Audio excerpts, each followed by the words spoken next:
2 fingers, 2 triggers, what's the difference? We all gonna die one day. Until then, I'm getting paid. What's going on, guys? Hope you're having a great week. Welcome back to Pure Money Picks, where every single week we're bringing you our very best action, money line spreads, parlays, player props, you name it. Through 2 weeks, we are 7-1, one loss on the record for the 23 season so far. Finally, week 3. Where's the time going? It's gone by so fast. Before you know it, we're going to be in looking at these Thanksgiving lines. I mean, this season's flying by. But here we go. Let's try to get this win column up to 10. We could easily be a no. Oh, well, let's leave it in the past. Move forward. Let's get it. We're going to try to go to 3 good picks for you guys and 1 very strong lead. Let's see how these lines turn out for us. Let's attack these lines. Let's make some cash. And let's stay up, guys. All right, pick number 1, week 3. We got Seattle versus Carolina. This line we got at -3 at -155 on Monday. Some eager line searching, line hunting there. Got the first one that came out, Seattle -3.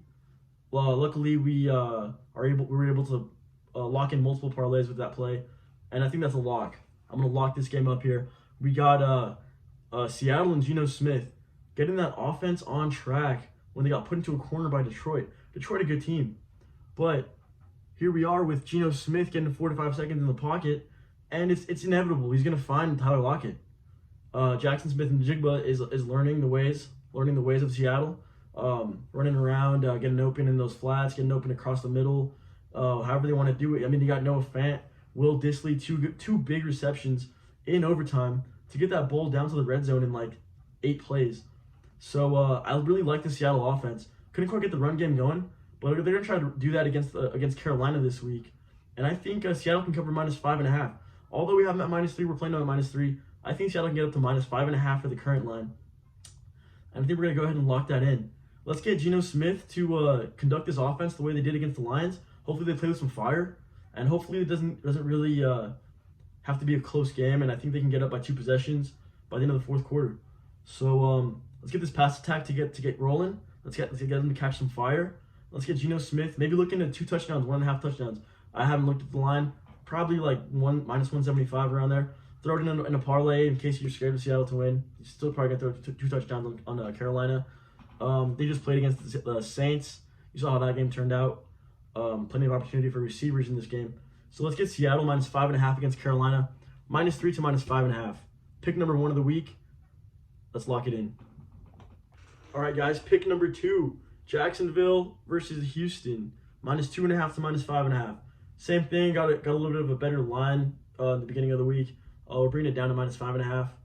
Let's play it at -2.5 to -5.5. We got T-Law and the Jags. Let's get them to get back on track offensively. They got a nice little tune-up game here against the Houston Texans.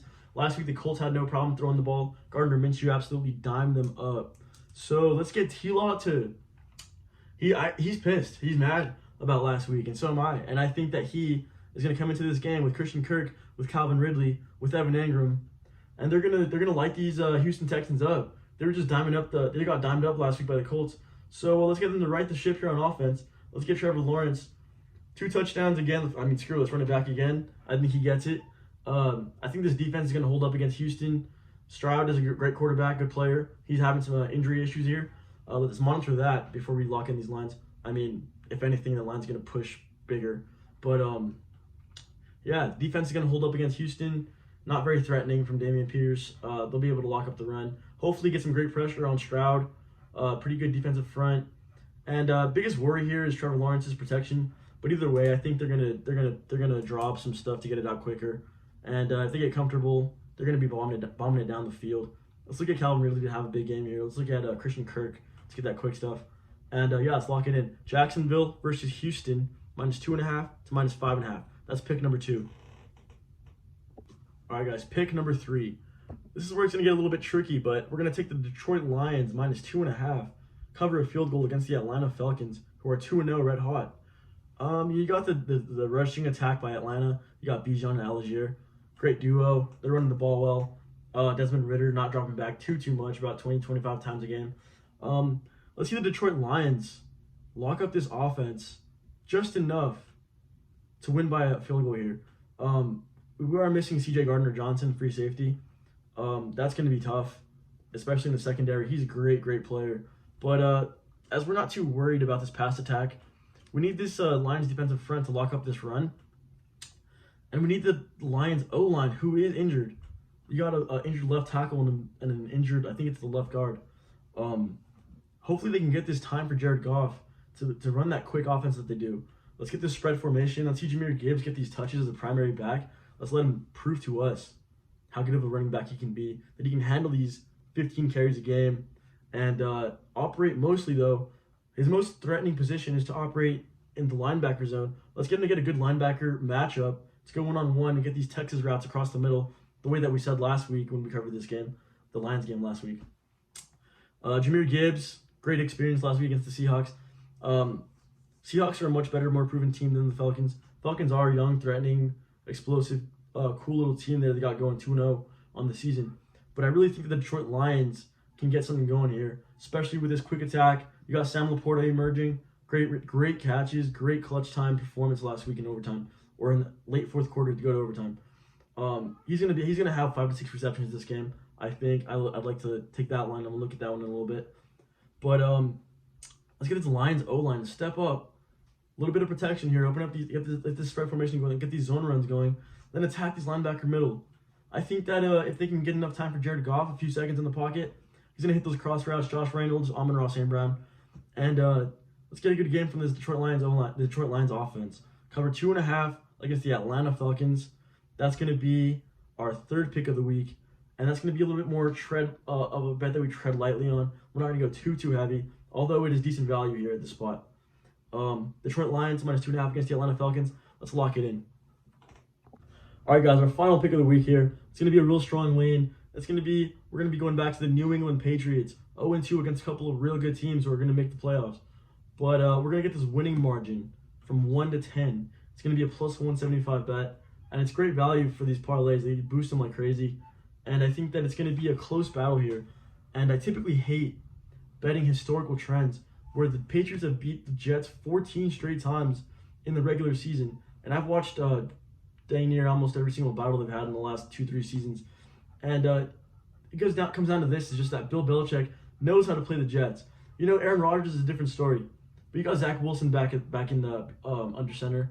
And the last couple times that Zach Wilson's played the Patriots, it's not been great. I want to say he has 2 touchdowns to 7 interceptions. Close battle last year, I will say, and it was won by a punt return by Marcus Jones. And who's going to be missing this game with a torn labrum. So we're missing Marcus Jones, we're missing Jack Jones, we're missing Jonathan Jones. Either way, that means that Zach Wilson is going to have to threaten our secondary, where Christian Gonzalez is going to be matched up with Garrett Wilson, who's done a great job this year against A.J. Brown, Devontae, and Tyreek Hill, holding him to 40 yards in a late-game pick there to give the Pats one more look to go tie that game. Patriots have a great defense, too. I know the Jets have a top defense as Robert Saleh the last couple of years. They've really cemented themselves as a top defense to be feared in this league. Either way, we're going to have a low-scoring game here. Pats just have that little bit more explosiveness on offense, and they're due to finally get clicking. And they got a good spot here against the New York Jets, where they're going to feel comfortable. They're going to come handle business, and I think that this game stays as a Patriots win from 1 to 10, 3 points, 7 points, 10 points. Let's get the New England Patriots to right the ship here on offense. Let's get Mac Jones to deal that ball around a little bit on this New York Jets defense. Let's get Bill Belichick to throw those disguised looks at Zach Wilson like he usually does. Fake coverages. Let's get some zero blitzes there. Make him see some ghosts like Sam Darnold did back in the day. And Zach Wilson did the last couple seasons as well. New England Patriots winning margin minus 1 to 10, plus 175. That's our strong lean of the week. Pick number 4 at the New York Jets. All right, guys, let's get a little bit of PMP overtime segment. Here we go with some player props this week, week 3. I like to take these trends. I like to see these matchups where people are vulnerable. I really like, as I mentioned earlier, Geno Smith, 1.5 passing touchdowns. They got him here at minus 130. So if you want to go ahead and play that with the Seattle play, should be fine. I really think that they're going to be able to. He'll find Lockett. He'll find 2 guys, definitely at least, as that running attack is kind of hasn't really gotten going too well yet. You never know when they get stopped at the goal line and they end up running it in. Unfortunately, that does happen. Either way, I like Geno Smith to throw 1.5 here against Carolina. And let's see these guys get open at minus 130. Cash this in. throw it in a parlay with a couple of other picks that we got here. And let's get Geno Smith to throw 2 touchdowns against the Carolina Panthers. Overtime pick number 1, player prop. PMP overtime play number 2. It's going to be a little bit, we're going to scan the market for this Jets-Patriots game, where I think that as the Patriots threaten this blitz, Nathaniel Hackett's going to drop a little bit of these dink and dunks.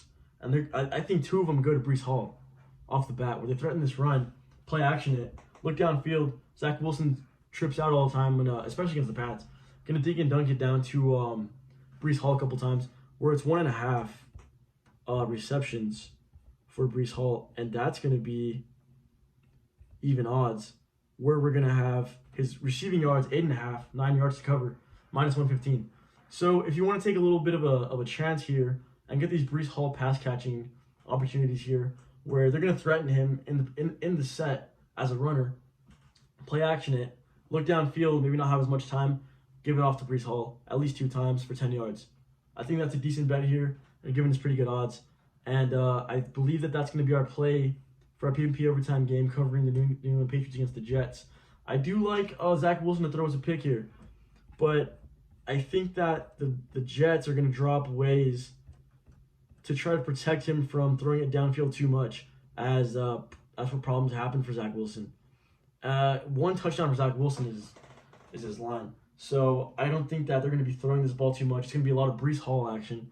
Dalvin Cook sharing the load there. And Breece Hall's going to get a couple of little dumps there. And that's going to be one of their primary ways to try to move the ball, aside from the run game. So a little bit of Breece Hall action in this game. We're going to lean there. And we're going to make that our couple of plays there for PMP overtime.